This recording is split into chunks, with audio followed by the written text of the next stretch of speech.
You know, when you pass over these bridges over the Thames, you look out, you think, well, that's just the Thames. It's not until you're on the river in midstream that you realise how very dangerous the flood situation was last night. The flood warning centre, as we said earlier, was on full alert. The river came up to just 19 inches below the top of the flood defences, and 45 square miles of central London was potentially at risk. Well, we're just coming up to high water now, and with me I've got the Chief River Engineer, Mr. Ray Horner. Mr. Horner, how dangerous was the situation last night, potentially? Well, it was a touch and go for overtopping of the defences. As it happened, the surge fell away, of course, and there was no risk. But if it had built up a bit more, if we'd had a bit stronger winds in the southern North Sea, it could have been quite nasty.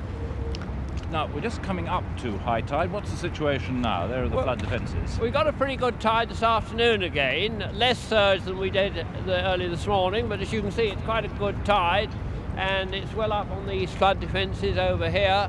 So I think we're through the worst, but we can't be complacent about it. When did you know yesterday that it was a potentially dangerous situation? Well, we get a 12-hour warning when the weather situation is deteriorating, and about midday yesterday we had our 12-hour alert. That was midday. Now, I went to bed at 11:30 last night and I knew nothing about it at all. Why couldn't you let people know earlier?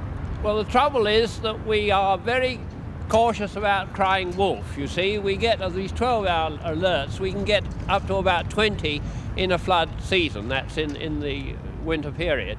And if we alerted the public every time we get a 12-hour, then obviously they'd get complacent about it. It'd be a case of crying wolf, and then when we got the real thing, nobody would take any notice. What would have happened to central London yesterday had it gone over the top, just that extra 19 inches, which isn't much after all? Well, 19 inches, of course, brought us up level with the flood defences, but if we'd overtopped by, say, another foot above that, then would be widespread flooding and a considerable amount of damage, dislocation and risk to life. Now, you're the expert on these affairs. Why does this happen? Why do we have these panics and alarms? Well, this is because London is situated at the southern end of the North Sea, which acts as a kind of funnel. When you get low air pressure, which raises the level of the sea, plus strong northerly gales, which drives the water down into this funnel, it can't escape through the channel, it piles up at the southern end, and a lot of it comes up the Thames estuary and can flood over into London.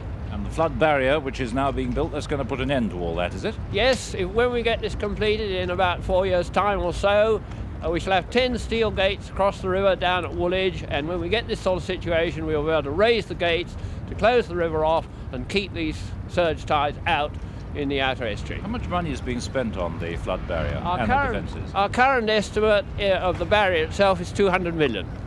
The flood defences downstream add about another 300 million when you conclude the whole of the rest of the estuary. That's down to Southend on the north side and the cliff marshes on the south. Now, the barrier, as you say, isn't going to be completed for another 4 years. How much at risk is London and our Londoners in that time? Well, we built these interim flood defences at a cost of 4 million in 71-72. This gives us a good interim standard, but we can't be complacent. We are at risk. We've got to accept this for the immediate future. Could we have a situation as dangerous as it was last night again? Oh, we could have it very much worse.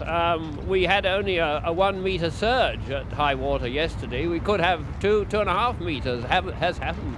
There's a very real possibility then that central London could in fact be flooded. Oh yes, we've got to face it. There's a real risk that central London could have a lot of water about the place one of these days. Well, Mr. Horner, let's hope that doesn't happen. It's jolly cold here. I think we'll go ashore. I would heartily concur with that.